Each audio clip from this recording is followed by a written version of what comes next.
Sveiki. Politinis procesas ir sezonas sugrįžo į Europos parlamentą. Štai Strasbūre turėjome pirmąją sesiją. Pilna įvykių, na kągi, ir reikšmingų, pasakyčiau, pareiškimų, kurie, aš labai tikiuosi, virs konkrečiais darbais. Mes neturime kitos alternatyvos, kaip pasakė įsipareigoti ir svarbiausia padaryti. Kągi, metinis von der Leyen pranešimas apie padėtį sąjungoje. Aš tikiuosi, kad jūs vis tiek išgirdote vieną ar kitą naujieną, aš pasakysiu pagrindinės.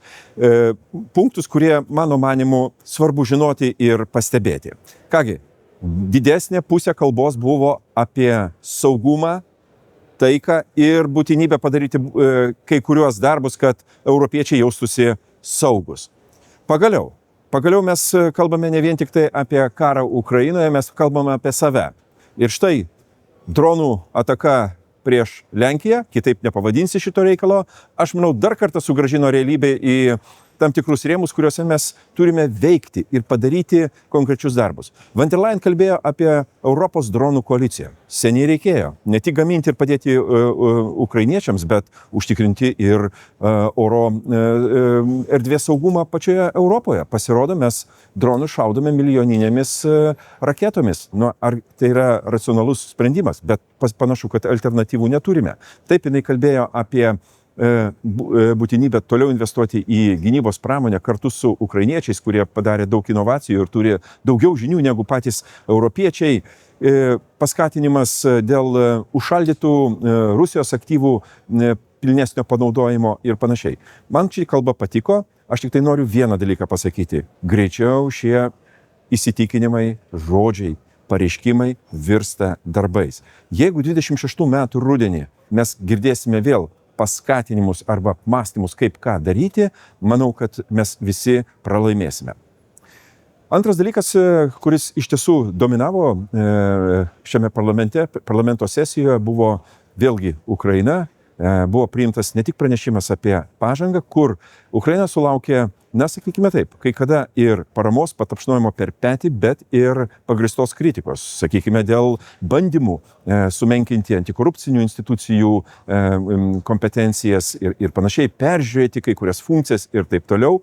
Aš manau, kad mūsų kritiką ukrainiečiai išgirdo, suprato ir toliau dirbsime išvien. Lankėsi parlamente ir buvęs prezidentas Petro Porošenko. Mes ne tik pagerbėme Andrį Parubijį, jo žūties aplinkybės. Tai buvo iš tiesų tas politikas Ukrainos, kuris rėmė ir integraciją Europos Sąjungą, ir į NATO. Jis buvo tikras Ukrainos europietis. Ir pokalbis buvo atviras, dar kartą grįžtant prie tų punktų, kurie kartais, žinot, tokioj informacijos masėje dingsta nuo mūsų svarbaus dėmesio. Dar du dalykai, kuriuos noriu jums kiek praplėsti, tai sprendimai, kurie svarbus mūsų ekonomikai, mūsų atskiriems sektoriams, tai yra Europos parlamento pranešimas apie bendrąją žemės ūkio politiką po 27 metų. Kągi, komisija pasiūlė kitame daugiametinėme biudžete, prasidės nuo 28 metų, 22% sumažinti finansavimą žemės ūkiui. Ar tai yra teisingas požiūris, ar iš tikrųjų Europos žemės ūkis, kada mes sudarinėjame laisvos prekybos sutartis su trečiosiomis valstybėmis, sugebės pakelti tą konkurencinį pranašumą? Vargu, bet reikia matyti pasiūlinti geras priemonės, kurios leistų ne tik perėjimą šitą suderinti su galbūt mažėjančiu finansavimu, bet ir pasiūlyti naujas priemonės, kad Europos žemės ūkis, apie kurį, tarp kitko, von der Leyen savo pranešime pasakė, kad valgysime europiečių užaugintą maistą, viešieji pirkimai turės pirmenybiškumą būtent maistui pagamintam Europoje, bet o kaip užtikrinti konkurencingumą? Kaip mažinti tą biurokratiją, kuri dar ir dabar varžo mažesnių, ypatingai ūkininkų veiklą ir panašiai. Aš manau, kad tai yra teisingas požiūris, kuris įtvirtintas mūsų pranešime. Žinoma, dėrybos tęsis, bet politiškai, aš manau, mes nusiuntėm teisingą signalą Europos ūkininkams.